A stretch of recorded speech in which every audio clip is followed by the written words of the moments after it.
You're standing in one of the cells here in the Shiawassee County Sheriff's Office.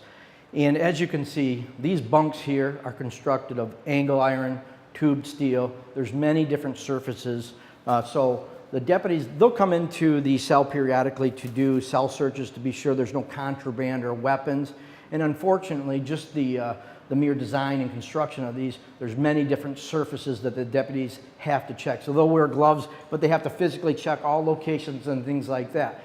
We have concrete that's falling out of the wall, and when that does, that's areas that improvised weapons can be placed in. Deputies have found things in there.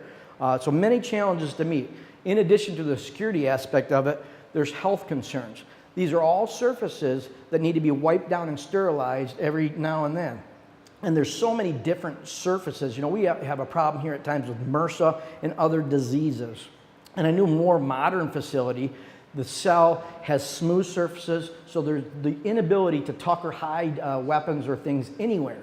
The beds, the walls, everything is sprayed with like a rhino bed liner. If you scratch it, it's the same color underneath. But the beauty of it is it can be sterilized and maintained much easier than these old metal cells with many different surfaces. Yeah, these modifications and changes doesn't mean that we're building a Taj Mahal. All they do is make it more safe and secure, especially health-wise, for the inmates that have to be there, as well as the deputies that work in the same environment. Through this doorway here, we could house up to 60 inmates on each side of this building. That was the new additions. Due to the current construction and how narrow the doorway is, if we have to call medical in here, such as EMS, they cannot get their gurneys through here. We have had in the past that when we need to remove an inmate from a cell, we had to physically carry them out into this hallway. Our medical staff, nurses here, have a medical cart that they move around the building, but also because this doorway is narrow, they are unable to do that. With the present layout of our jail, we have two floors.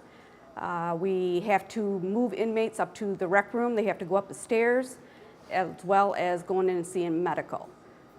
Recently, last year, we had an individual we were moving to medical, and he fell down the stairs, so we had to transport him to the hospital. This causes us to move 130 inmates up these stairs on a daily basis. According to Michigan Department of Corrections, they are required to be out of their cell at least 1 hour a day. In a modern facility, you would never have to remove the inmate from the secured environment. They would just have the means right outside their living area, or the deputy could buzz them to a new location. A lot of the concrete that's in our parking lot is broken up, water gets down into it, and that presents a problem because we have a security perimeter around the jail.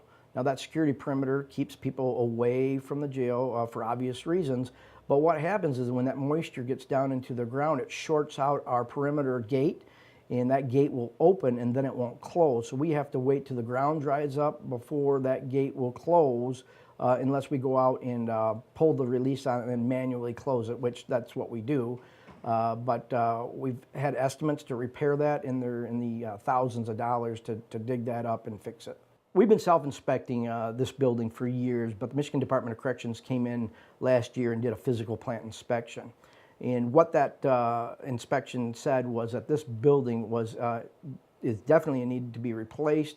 We're not able to comply with many of the standards here. One of the things they looked at was energy efficiency, and they said it definitely was not energy efficient. It used 52% more energy than the national average correctional facility.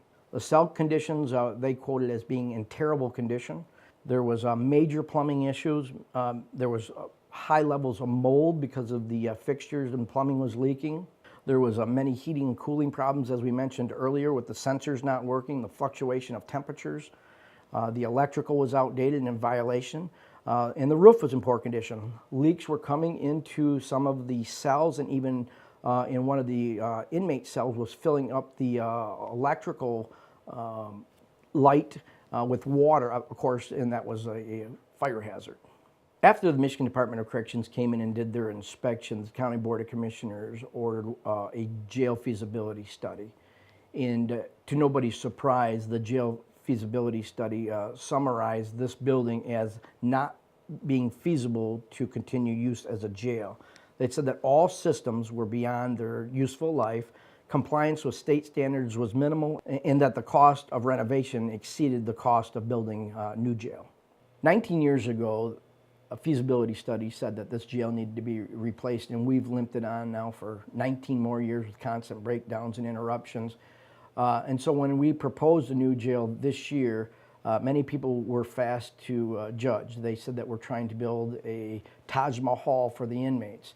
And I would say that's certainly not the case. If you see these new cells, you'll see they're constructed of concrete and metal, much like the ones are today, but they're much safer and more secure for the deputies as they do their jobs every day, thus much safer for the community when we are expected to hold some of these inmates.